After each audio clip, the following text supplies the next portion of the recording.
En este video vamos a desarrollar dos ejemplos de transitorios de segundo orden.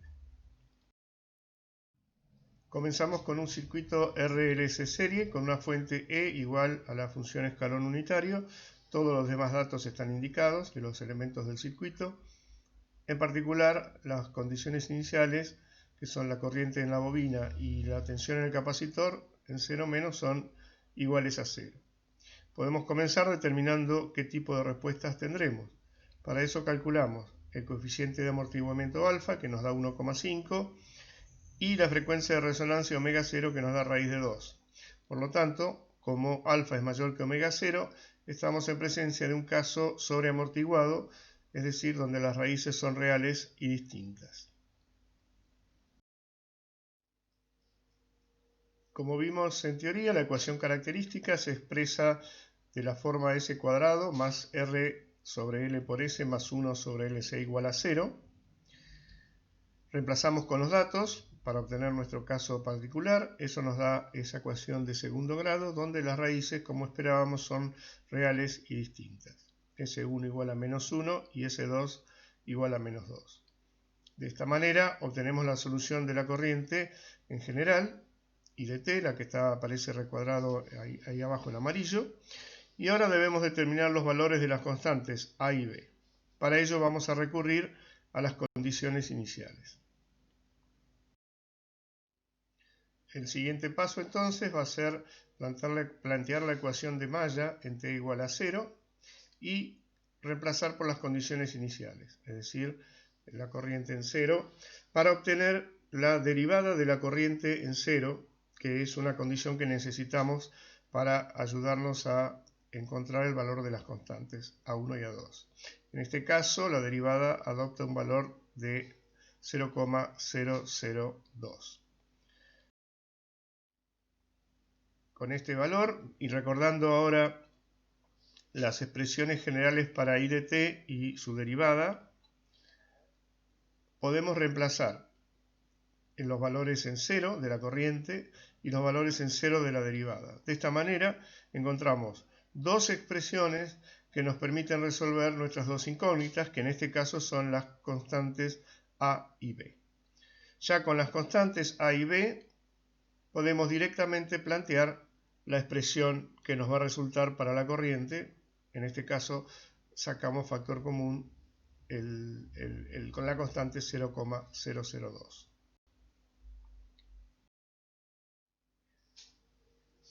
Todo ejercicio que implique el análisis del transitorio en un circuito debería determinar o terminar con la gráfica de la respuesta buscada. Esta es la mejor forma de entender el proceso transitorio. En este caso vemos cómo la respuesta de la corriente, que es la que está en azul, crece desde 0, como era su condición inicial, y luego tiende a 0 nuevamente porque la presencia del capacitor, una vez cargado, hará que la corriente se anule nuevamente. Vemos también que esta expresión o esta gráfica en azul es en realidad la diferencia de las dos exponenciales decrecientes, una que comienza en negativo, en positivo, la superior, y una que comienza en negativo, la inferior.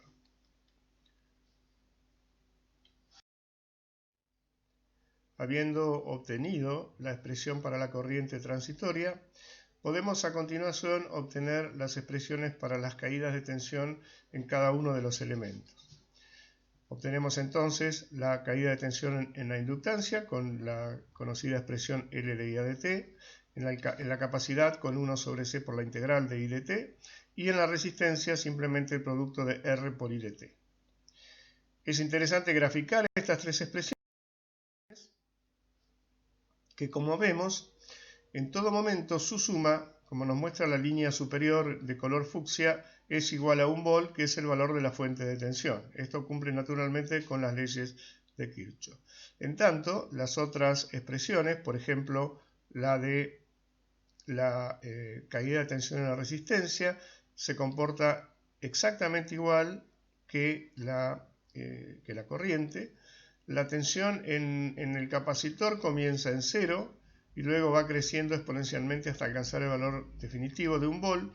En tanto, la tensión en la bobina arranca directamente de 1 porque recordemos que no puede circular corriente en el instante inicial, entonces la tensión en la bobina, que puede cambiar de manera discreta, iguala y se opone a la tensión en la fuente E. Luego este valor va a ir decreciendo, en este caso va a pasar por debajo de 0 y luego va a tender a 0. Repito, lo importante de esto nuevamente, que en todo momento la suma de las tres caídas de tensión tiene que ser igual a la tensión de la fuente.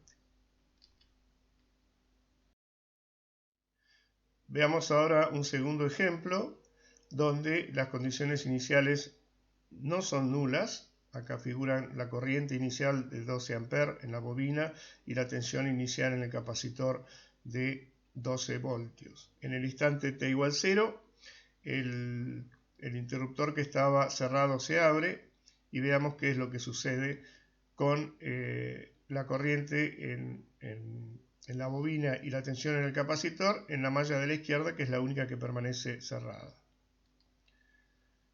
Otra vez podemos comenzar calculando el coeficiente de amortiguamiento y la frecuencia de resonancia para determinar qué tipo de respuestas vamos a tener. Y como en este caso alfa es menor que omega 0, tendremos raíces complejas conjugadas, por lo tanto se trata de un caso subamortiguado. Habiendo calculado previamente alfa y omega 0, podemos calcular ahora el valor de las raíces S1 y S2, que como vemos son complejas conjugadas. Vamos a plantear la respuesta total como la suma de la respuesta forzada, que es 24, la constante de la fuente, y de la respuesta natural, que es la expresión que combina funciones trigonométricas con la función exponencial. Ahora tenemos que determinar las constantes A1 y A2. Este es generalmente uno de los trabajos más difíciles. Para el caso de A1 no tanto, porque simplemente reemplazando en la expresión de la tensión por su valor en 0, podemos obtener el valor de A1 igual a menos 12. Si nos fijamos en la expresión, cuando reemplazamos por 0, el coseno se hace 1, por lo tanto queda 24 más A1 por e a la menos 0,5t, ya que el seno de 0 se va a hacer 0 y este segundo término se anula. De ahí que nos queda 24 más A1 igual a 12, y esto hace que A1 sea igual a menos 12. Como ya tenemos una expresión general para la tensión y una de las constantes, tenemos que determinar la otra.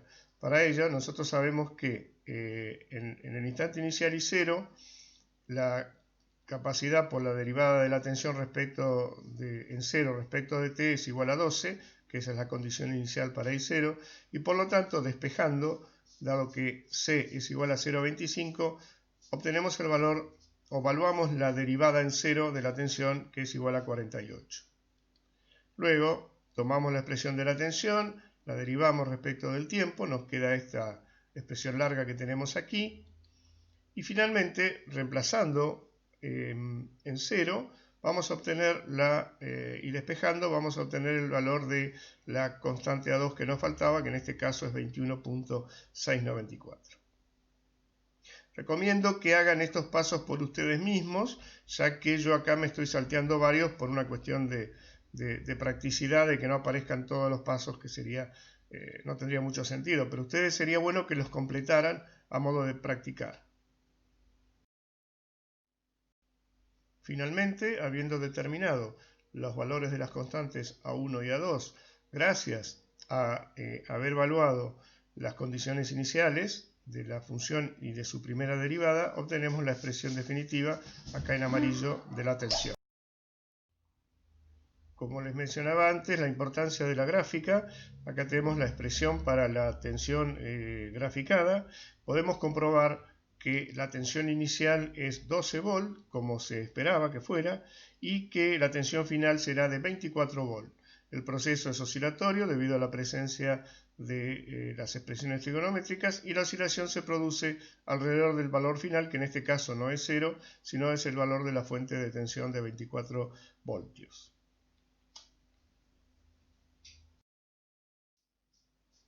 Por último, podemos obtener la corriente simplemente haciendo la expresión C por la derivada de B respecto del tiempo, y de esa manera tenemos la expresión de la corriente.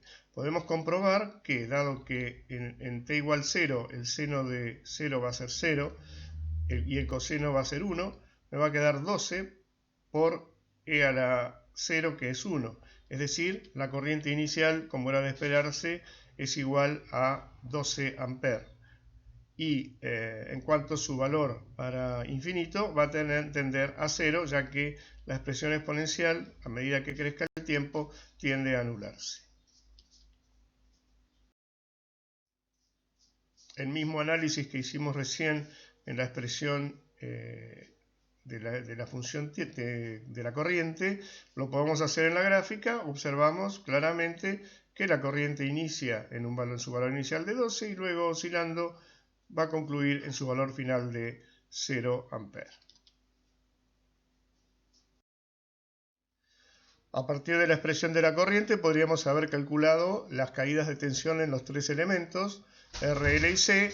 Se los dejo para que lo hagan ustedes y lo grafiquen también y comprueben que en todo momento la suma de las tres caídas tiene que ser igual a la tensión de la fuente. Terminamos acá con los ejemplos de la unidad temática número 4.